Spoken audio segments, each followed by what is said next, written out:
First this evening, since the referendum, journalists from all over the world have been descending on one particular town in Lincolnshire.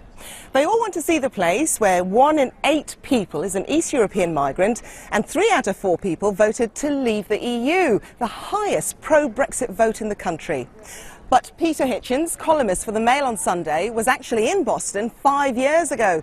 At the time, he caused controversy when he identified what he called a quiet, seething resentment in the town.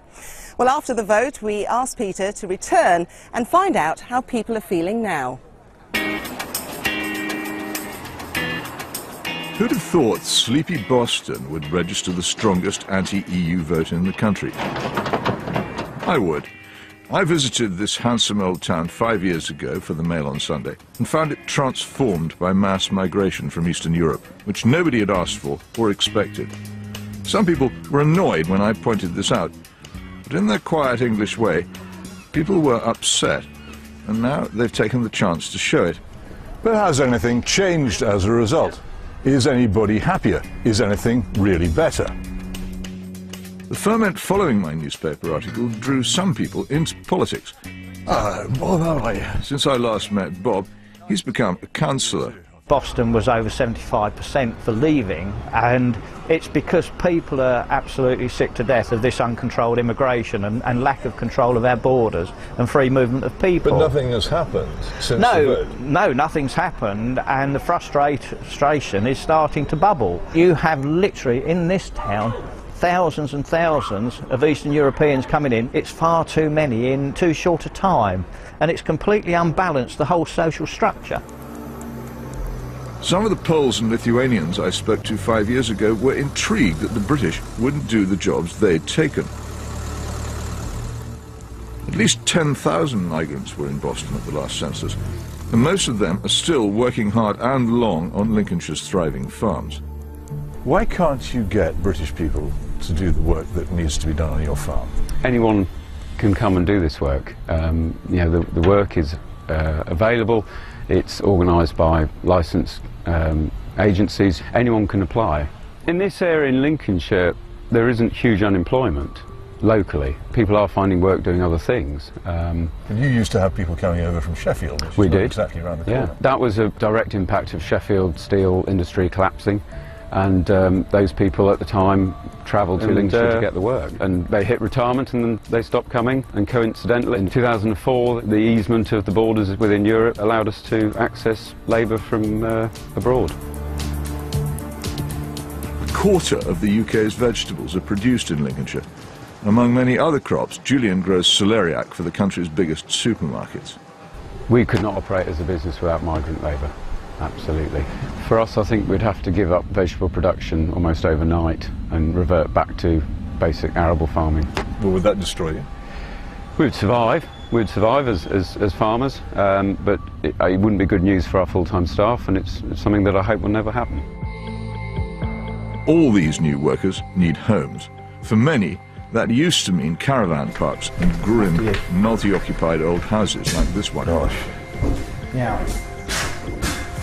How many people living in a room like this? There could be up to 3, sometimes 4. 4 people in a room of this size? Yeah, absolutely. And obviously... So in a house of this size, perhaps 15, 20 people, absolutely. Yeah, I mean, the conditions... Surely that still goes on, doesn't it? It's not stopped. I've got to say, really, it's very rare. Outside investors have spotted a market. Dismal places of this sort will be smartened up and their rents sharply raised. So what are you paying now if you come here from Poland or Lithuania? It's actually very reasonable. It's £80 for a single room with all their that's with all their bills. £80 a week. Right. I think Boston's a great place. I really like the town, and I think it's a vibrant place, and it's a lot better for the influx. You're Bostonian yourself? I'm Bostonian. I've lived here all my life, and it was a very quiet, sleepy town. You're right, but it's vibrant now. We've got all the shops. Yeah, but vibrant's one of those words people use, isn't it? Well, some people don't want to be vibrant. Absolutely, and I'm not saying we haven't got our we've got our problems. We have got problems like most cities. It is a lot to get to doctor. You have to wait to get some basic services. Now they are stretched in Boston, but like housing, it's improving, and I think Boston it has got a bright future. But bright for whom? Money isn't everything. People have to get on with each other. Not easy with such different cultures. Here on West Street, they call it East Street, it feels as if two nations are living side by side, not speaking much. On an evening stroll, the town is happy and peaceful, despite stories of drunkenness and violence. What is the real mood? Not so good, according to Eliza, one of a group of young workers from Romania.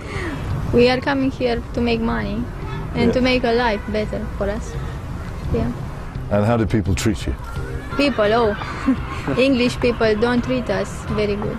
Why not? In my factory, after that vote with European Union, they are coming in my office and they told me, you have to go home, you and all your friends go in your country. These people you know? Yes, English people. And what did you say to them? I couldn't say anything because we are more respectful maybe. I treat them with respect, but they don't treat me as well. When things go wrong, the media take an interest. It's a sad fact. But it seems some people in the town blame me, not the government, for Boston's problems.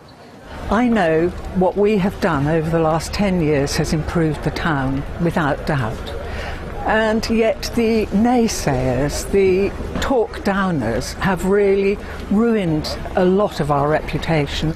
So doesn't it strike you that the publicity that came to Boston as a result of people such as me exposing the problems of mass migration actually did Boston a lot of good, which wouldn't otherwise have come about? I think you're right to a certain extent there. But the negativity that Boston has had in Britain has, I think, overwhelmed a lot of the people here who have become disillusioned with their town, where actually it is a thriving, vibrant town.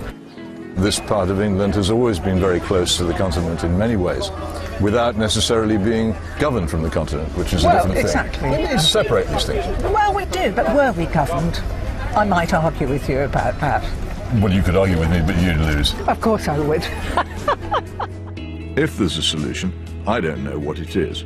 Somehow good people will, yet again, try to clear up the mess the politicians made. But I'm certain it was better to discuss it and publicise it than to pretend it wasn't happening. But if we could only learn from Boston's problems that people like being asked and consulted before their lives had changed completely, we might govern this country a little better than we do.